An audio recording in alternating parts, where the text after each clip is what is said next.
Hey guys, today is a very today's a special day for me because like in the past few years, I remember when I was younger, I used to not be able to really remember like what went on during 9/11, like where I was and stuff, but like in later years, like it's my parents telling me stuff, like I've kind of put it together in my head and like that like memory thing, like oh shit, I suddenly remember that kind of stuff. It started coming back to me like I think 2 years ago. And so today's a special day for me because I feel like, because for the most part, out of like all of my friends, I'm the only one that, besides like I think two others, that remember where they were on that day. And people say a lot. They're like, "Oh, well, there was a conspiracy and all that." I don't want to believe it's a conspiracy. I do. I've heard all the facts. I've heard the jet fuel thing. I've heard the way the buildings collapsed. Buildings can collapse like that, no matter what. It's close enough to where steel beams get weak. We're not going to talk about that. We're going to talk about my experience from where I remember from 9/11 for the most part. I remember being 3, and I remember being in my room, my mom bringing me in the living room, and I remember my dad packing up the car. And my dad was packing up the car because he thought it was going to be a lot fucking worse than it really was. My dad saw terrorist attacks. He saw buildings collapsing, and then it cut to the Pentagon being attacked, and that there's still planes in the air. And he didn't know what to think, so his immediate thought, being the hick that my family is he started packing up the truck, and we're gonna go hold down at the deer farm and do Red Dawn shit. Not Red Dawn, but really just get me and mom out of the way. You guys know what I mean. I remember my mom like freaking the fuck out, and I remember like having my grandparents speed over, and I don't remember them saying anything. And I remember mom cried. I do remember that. And I remember asking if we could change the channel because I didn't like the movie. I thought the movie was kind of scary, and I thought it was boring grown up stuff. And it was freaking me out because there were people jumping out of, you know, buildings and shit.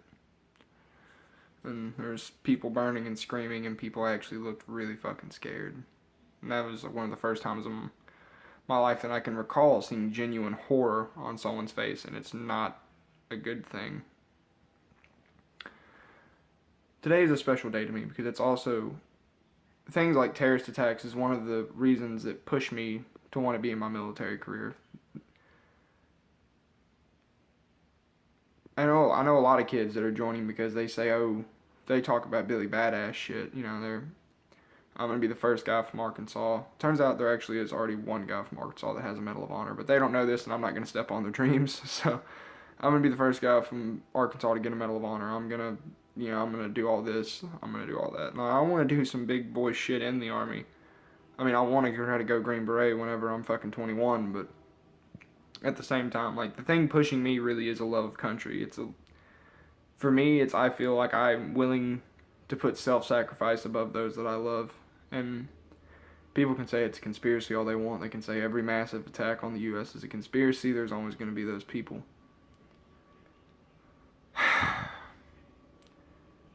To me, it's the feeling that I know that people don't like the U.S. For a long time now, people haven't liked the U.S. We have that stigma to us. Other countries find the U.S. to be stupid. They think we're nosy. We are nosy. And to be honest, not a whole lot of our population is really bright. To me, that doesn't matter. To me, this is my home, and give or take how I'm ashamed sometimes of the people that live here, I've never once been ashamed of my country. I've been ashamed of its citizens plenty of times, but I've never once been ashamed of my country. Because the actions of its citizens are not the actions of my country. And when I say my country, I mean the land that I walk on. This is my country. It's not the dipshit down the street that's racist. It's not the 30 dipshits down the street that are racist. It's not the Klan in Missouri. It's none of that. To me, the land that I walk on, the mountains in Arkansas and its rivers, that's my country. To me, the cliffs in Maine are my country, and the pine trees in California, that's my country.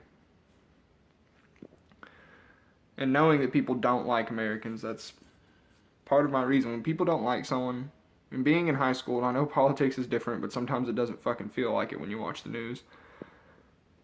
I know in high school when you don't like someone, that person gets shit, and eventually someone's gonna want to shove them around. Now, the reason I want to be in the military is because I want to be the guy like I want to be in high school when I see someone get shoved just because people don't like them for some reason and it's not a good reason. You step in to say something about it. Now, that's my reason for wanting to be in the military. I have family members that think that I want to be in the military for other reasons. That, I mean, not that any of my family members, I think besides my mother, watches my channel.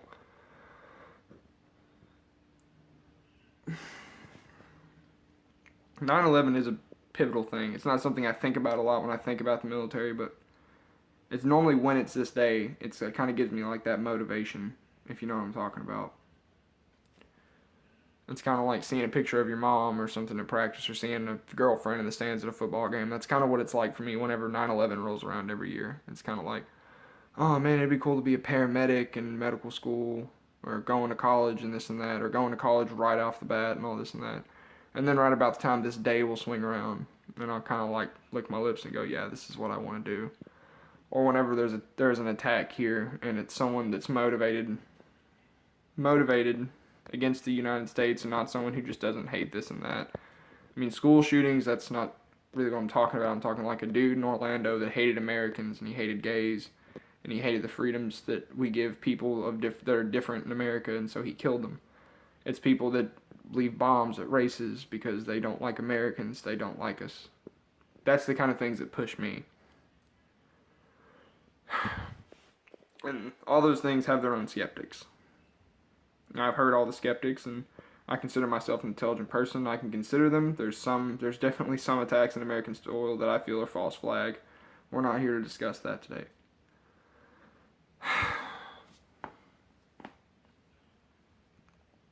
9/11 is a very special day for me, and it's also a special thing is because it's like just 9 days ago.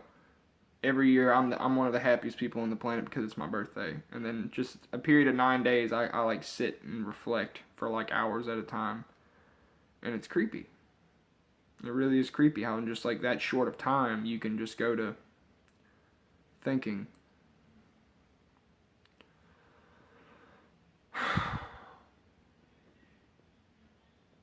Well, I guess that's all I have to say today. If you have anything to say about your 9/11 story, if you can remember where you were at, if you're in my age group, or if you're older and you just clearly remember where you were at. I remember hearing teachers tell us stories about they were at home or they were in class and they turned it on and they made the kids look away. I remember hearing stories like that growing up whenever someone would ask about it in like 5th or 6th grade. But share your stories below in the comments section. Like, share, tell a friend, and as always, it's been the Lit Show. Never forget, fellow Americans, and have a lovely day, citizens.